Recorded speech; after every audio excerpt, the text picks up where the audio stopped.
Ikaze nanone kuri Historia Space JPN. Muri video ebyiri ziheruka twabahaye icyegeranyo kivunaguye cy'amateka ya Kiliziya Gatolika mu Rwanda. Iyo uvuze Kiliziya Gatolika mu Rwanda, mbere hahitaga hatekerezwa Kabgayi, nyuma haza Kigali ndetse na Kibeho. Nyamara buriya hari indi diyoseze ifite ibigwi. Iyo ni diyoseze ya Ruhengeri yibarutse imfura mu miryango y'abihaye Imana kavukire mu Rwanda. Muri iyi video tugiye kumenya diyoseze ya Ruhengeri n'abepiskopi bayiyoboye. Diyoseze ya Ruhengeri yashinzwe na Papa Yohani wa 23 kuwa 20 Ukuboza 1960, ihabwa Padiri Bernard Manyurane ngo ayibere umwepiskopi wa mbere, ariko yitaba Imana atari yimikwa, bivuze ko atigeze ayiyobora. Muri diyoseze ya Ruhengeri niho havukiye Abenebikira, umuryango w'abihaye Imana kavukire wabayeho bwa mbere mu Rwanda, ushinzwe na Musenyeri Yohani Yozefu Hiritsi. Bityo paruwasi ya Rwaza ibi ya mbere mu gihugu cyose mu kwakira amasezerano ya mbere yo kwiyegurira Imana y'umunyarwandakazi wa mbere. Hari kuwa 25 Werurwe 1919 ubwo Mama Mariya Yohana Nyirabayovu yakoraga amasezerano yo kwiyegurira Imana mu muryango w'Abenebikira. Muri paruwasi ya Rwaza kandi niho hatangiye umuryango wa Foyer de Charité ya Remera Ruhondo kuwa 11 Gashyantare 1968, utangijwe na Padiri Guy Crescens wari umwarimu mu iseminari nto ya Nyundo. Urubuga rwa diyoseze ya Ruhengeri rugaragaza ko ifite amaparuwasi 16. Uburiza ni paruwasi ya Rwaza yashinzwe mu mwaka w'1903, paruwasi ya Janja ishingwa mu mwaka w'1935, paruwasi ya Nemba mu 1938, paruwasi ya Kinoni ishingwa mu mwaka w'1951, paruwasi ya Ruhengeri ari nawe icyicaro cya diyoseze cyangwa paruwasi Cathedrale ishingwa mu 1954, paruwasi ya Runaba mu 1956, paruwasi ya Busogo mu 1963, paruwasi ya Nyakinama mu 1970, paruwasi ya Kampanga mu 1986, paruwasi ya Gahunga mu 1986, paruwasi ya Mwange mu 1986, paruwasi ya Bumara mu 2012, paruwasi ya Butete yashinzwe mu 2014, paruwasi ya Murama mu 2019,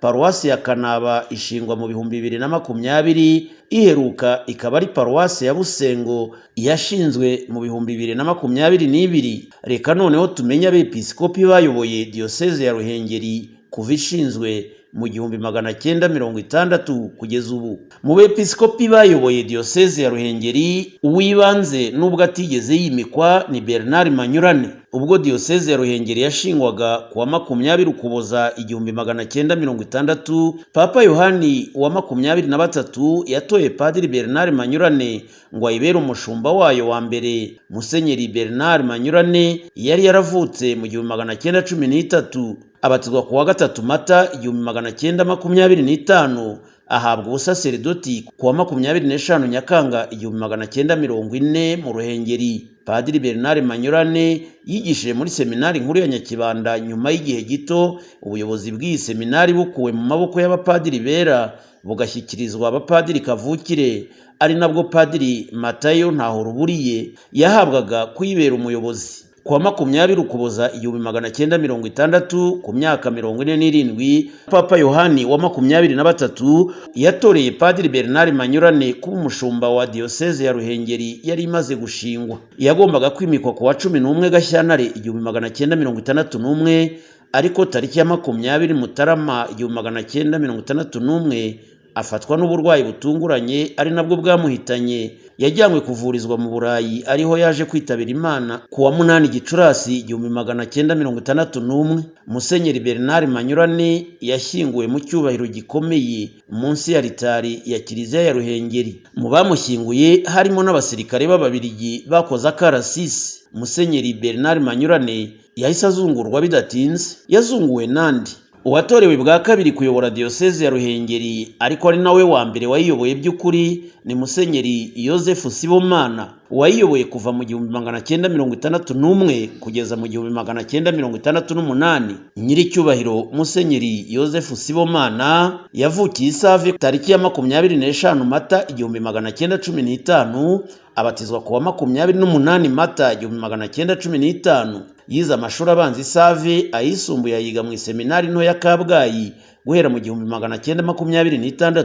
Yagiye mu iseminari nkuru mu 1932, ahabwa isakaramento ry'ubusaserdoti kuwa 25 Nyakanga 1940 i Nyakibanda. Imwe mu mirimo ya gisaserdoti yakozwe na Musenyeri Yozefu Sibomana mu 1951 nibwo yabaye igisonga vicaire délégué cya Musenyeri de Primos. Muri Mutarama 1961 nibwo Papa Yohani wa 23 yamugize umunyagikari we Camerier Secret de sa Sainteté, amugira Musenyeri w'icyubahiro. Umunyagikari wa Papa ni izina ry'icyubahiro Prélature d'honneur ryahabwaga umupadiri ushimwa na Papa kubera ibikorwa bye, bikamuha kandi izina ry'icyubahiro ryo kwitwa Musenyeri. Kuwa 21 Kanama 1961 yatorewe kuba umwepiskopi wa diocese ya Ruhengeri, yimikwa tariki 3 Ukuboza 1961. Intego ye y'ubwepiskopi yagiraga iti nzuwo nemeye, mu Kilatini qui credidi. Muri diocese ya Ruhengeri Musenyeri Yozefu Sibomana yahamaze imyaka 7, noneho tariki 5 Nzeri 1968 atorerwa kuba umwepiskopi wa diocese ya Kibungo yari ikimara gushingwa. Umuhango wo kumwimika nk'umwepiskopi wa diocese ya Kibungo wabereye muri katedrali ya Kibungo kuwa 29 Ukuboza 1968, uyoborwa n'intumwa ya Papa mu Rwanda Musenyeri Amelio Poggi. Kuwa 25 Nyakanga 1990 Musenyeri Yozefu Sibomana yizihije yubile y'impurirane y'imyaka 50 y'ubusaserdoti n'imyaka 75 y'amavuko. Kuwa 25 Werurwe 1992 Papa Yohani Paulo wa kabiri, ubu wanagizwe umutagatifu, yemeye ubwegure bwe maze atorera nyiricyubahiro Musenyeri Rubwejanga Frederico kumusimbura ku ntebe y'ubushumba bwa diocese ya Kibungo. Ubwegure bwa Musenyeri Yozefu Sibomana kimwe n'abandi bepiskopi begura kubera izabukuru buteganywa n'amategeko ya Kiliziya Gatolika agena ko umushumba wujuje imyaka 75 y'amavuko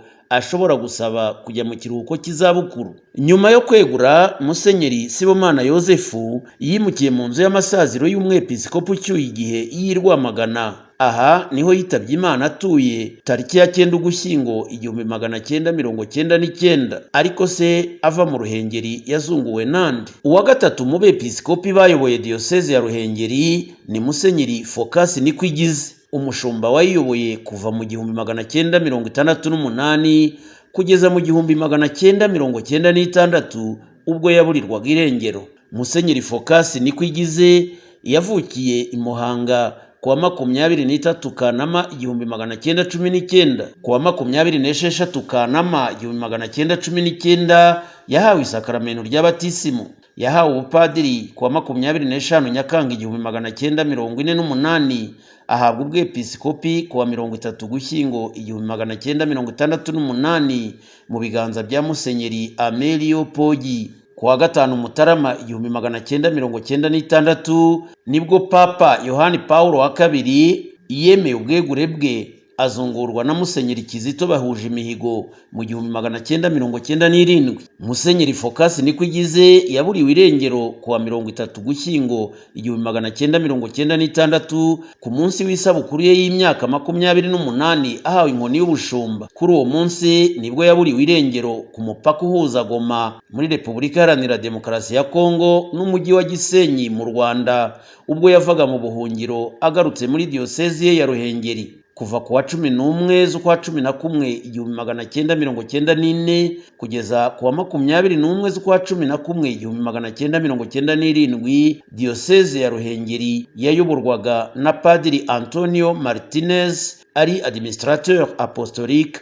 kugeza ihawe Musenyeri Kizito Bahujimihigo. Uwa kane mu bepiskopi bayoboye diyoseze ya Ruhengeri ni Musenyeri Kizito Bahujimihigo wayiyoboye kuva mu 1997 kugeza muri 2007. Nyiricyubahiro Musenyeri Kizito Bahujimihigo yavukiye muri paruwasi ya Rwamagana i Nyagasenyi ku wa 5 Ukuboza 1954. Ni umwe mu mfura za seminari nto ya Zaza yashinzwe mu 1968 kimwe na Musenyeri Anastase Mutabazi umwepiskopi wacyuye igihe wa diyoseze ya Kabgayi baherewe ubupadiri ku munsi umwe. Musenyeri Kizito Bahujimihigo yaherewe ubusaseredoti Kibungo ku wa 25 Nyakanga 1980.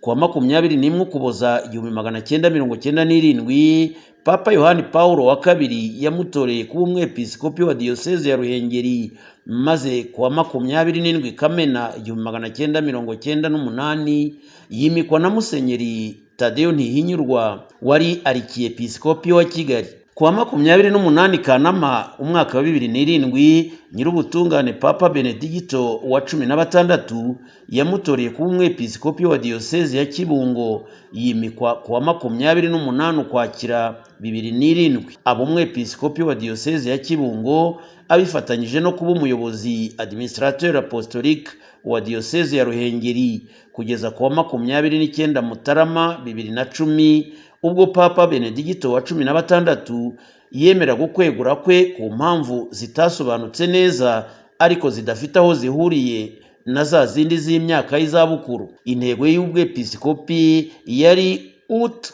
cogniscant te, bakumenye. Musenyeri Kizito Bahujimihigo ni umuhanga w'izi Roma, aho yakuye impamyabumenyi ihanitse mu by'imitekerereze n'uburezi, doctorat en psychologie et en pédagogie. Nyuma yo kwegura, Musenyeri Alexis Habiyambere wari umushumba wa diyoseze ya Nyundo niwe watorewe kuba umuyobozi wa diyoseze ya Ruhengeri. Mbere yo kuba umwepiskopi, Musenyeri Kizito Bahujimihigo yakoze imirimo y'ubutumwa inyuranye, aho kuva mu 1980 kugeza mu 1983 yabaye umurezi mu seminari nto yitiriwe Mutagatifu Kizito y'Izaza, aho nawe yize kuva mu 1987 kugeza mu 1990.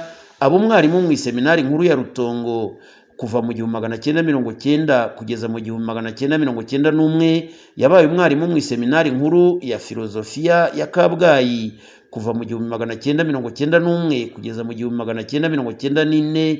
Yabaye umuyobozi wa seminari nto yitiriwe Mutagatifu Kizito ya Zaza ya yindi yizemo, naho kuva mu 1995 kugeza mu 1996 yabaye umuyobozi wa seminari nto yitiriwe Mutagatifu Vincent wa Paulo y'Indera muri Arikidiyoseze ya Kigali.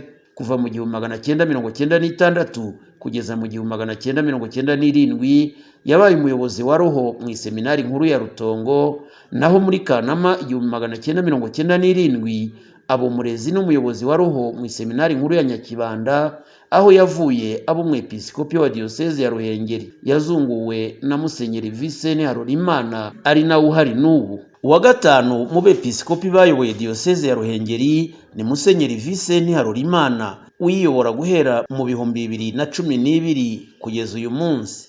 Nyiricyubahiro Musenyeri Vincent Harorimana yavukiye Impembe muri paruwasi ya Mubuga diyoseze ya Nyundo tariki 2 Nzeri 1962. Yize mu seminari nto ya Mutagatifu Pio wa 10 ya Nyundo. Mu 1990 nibwo yahawe ubupadiri na Papa Yohani Paulo wa kabiri, ubu wagizwe umutagatifu wari wasuye u Rwanda icyo gihe. Abuhabwa ku wa 8 Nzeri 1990 ku munsi umwe na Musenyeri Antoni Kardinali Kambanda. Nyiricyubahiro Musenyeri Alexis Habiyambere wari umushumba wa diyoseze ya Nyundo akaba n'umuyobozi wa diyoseze ya Ruhengeri niwe wamuhaye inkoni y'ubushumba ku wa 24 Werurwe 2012, nyuma y'uko abitorewe na Nyirubutungane Papa Benedicto wa 16 kuwa 31 Mutarama 2012. Intego ye ni Vidimus Stellam Eius, twabonye inyenyeri ye. Ni umurongo uboneka mu Ivanjiri ya Matayo umutwe wa 2 umurongo wa 2. Musenyeri Vincent Harorimana afite impamyabushobozi ihanitse mu bya teolojiya yakuye mu Butaliyani, Doctorat en théologie dogmatique,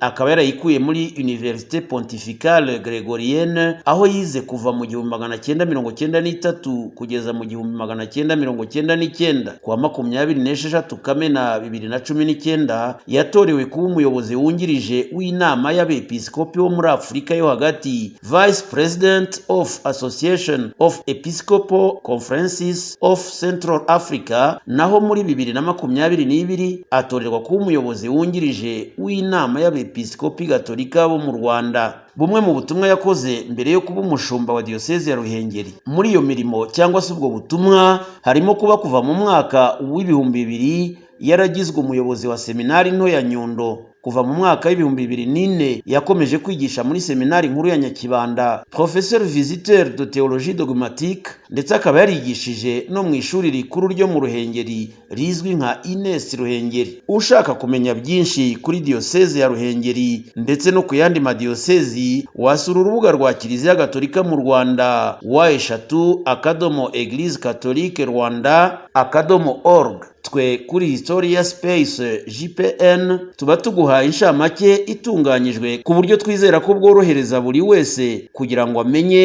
iby'ingenzi.